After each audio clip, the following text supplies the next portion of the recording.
अस्सलाम वालेकुम खाला। वालेकुम सलाम। बकरीद मुबारक हो। तुमको भी मुबारक हो। बैठे खाला। बैठो। और बोली खाला, क्या हाल चाल है? सब ठीक है। और तुम बोलो, अम्मी और कैसी है? अम्मी यार ठीक है खाला। अब्बा? पापा भी ठीक है, सब ठीक है, सब ठीक है, सब ठीक है। खाने लगाइए ना, सबे यार लगाइए ना, सबे चूड़ा ये सब लाइए ना कुछ खाए। तुम खाली खाने के लिए आता है?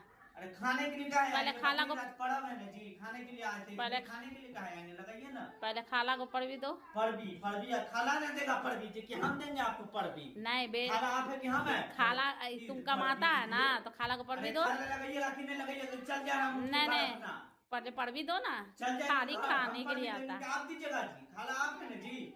जा रहे हैं नहीं देगा। नहीं जा रहे हैं। अच्छा बैठो बैठो बैठो बच्चा, बैठो लगाते हैं खाना। बैठो खाने के लिए हम आए हैं। अच्छा बैठो लगाते हैं। सबे खिलाइए। अच्छा बैठो हाँ, लगाइए। लगाते हैं। चलिए लगाइए।